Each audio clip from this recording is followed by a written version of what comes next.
Hey, happy January Line listeners. It's divisional playoff weekend. I am going to fly solo here and throw some picks your way just because I cannot get anybody in here to discuss this shit with me, which is sad. My playoff alarm clock went off first thing this morning. It was about 4:30 a.m. when I started staring at the ceiling and wondering how I was going to get on the radio and start to talk to my friends out there about what I think going on today. It's an exciting game at 4:30 today. The Indianapolis Colts travel to Arrowhead, take on the AFC's front-running favorite, Kansas City Chiefs, who, if you know me, they're not my favorite team in the world, but damn good football team this year. Andy Reid's been excellent. Patrick Mahomes is your MVP. It's not debatable. The other MVP for me is on the other side of the ball, and Andrew Luck. I love these upstart Colts. They've been absolutely red hot. They've been beating teams in front of them. They're coming off of two solid wins on the road, beating Tennessee to end the season and put them in the playoffs, and then going into Houston and beating a division rival in the Texans. Colts 4-1 against the spread in their last five. That includes on the road. They're 4-1 on the road as well. 5-0 straight up. They've gone under 9 of their last 13 on the road. I'm trying to keep a lot of my breakdowns to on the road matchups to get them out of the dome. It's going to compare well to today. We're looking at a 20-degree weather at kickoff. That's cold. I don't care who you are. You're a dome team. You're not a dome team. 20 degrees is cold. It's bone chilling. It's cold for everybody. Frank Reich was asked before the game by the great Stacey Dales what he thought about that weather and temperature, and he said the cold benefits the better team. And I think what he means by that is adaptation. Whoever can make the changes and make the adjustments to function their offense and defense better in that weather is likely the better team, the more well-coached team. It's hard to argue. Andy Reid's one of the best there's ever been, with a clipboard in his hand, and I think Frank Reich is showing that he belongs in the discussion with the big boys after his first year as a head coach and a Super Bowl championship last year with the Philadelphia Eagles as their offensive coordinator, in a career of being an excellent backup to Jim Kelly in Buffalo. You gotta love Frank Reich and what he's done there. But man, I'm gonna gush over Andrew Luck a little more than I normally do. That's a good football team in Indianapolis. Darius Leonard, your defensive rookie of the year linebacker, has been an absolute menace, creating turnovers.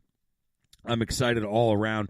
But in some of the breakdowns, the one thing I did notice, speaking of the Colts defense, is they are as Jekyll and Hyde as it gets. They had about 3 bad games in the middle of this season where they allowed points. I think it was like 42, 37, and 38 to the New England Patriots, the New York Jets, and the Houston Texans. A lot of that, as I went through this morning and watched a lot of recaps of those games, was all attributed to turnovers, field position.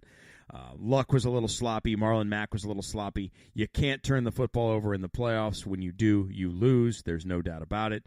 If they turn the ball over at Arrowhead today, that stadium is going to get louder and louder and louder, and it's going to get colder and colder and colder. That ball's a rock flying around the field today. Ask me about it, and I'm going to tell you that this game and its outcome is completely contingent upon Marlon Mack and his front five. If Quentin Nelson and those boys can dominate up front, which I am of the belief they can and will, the Indianapolis Colts are going into Arrowhead, and they're going to upset the Kansas City Chiefs today. Great season by the Chiefs. Mahomes has been incredible, but guys like Tyreek Hill flying on sore ankles in the cold weather, these are pros. They're athletes. He's a cheetah. He can run in anything. Travis Kelce is a big lug, and he's going to create some moves over the middle that should be able to allow both of these teams to move the ball. I don't see either offense getting shut down, but I do see Marlon Mack in that front five of the Indianapolis Colts taking over a ball game today. The key to me, do not give Mahomes, Kelce, Tyreek Hill a chance to quick strike. That's a quick strike offense, especially without Kareem Hunt. Damian Williams has stepped in nicely, but I don't know how much of a domination he can bring. Like Hunt could really take over a game, third, fourth quarter. He could beat you up and slam the ball, keep the team on the field. They're going to ask Mahomes to do a lot today.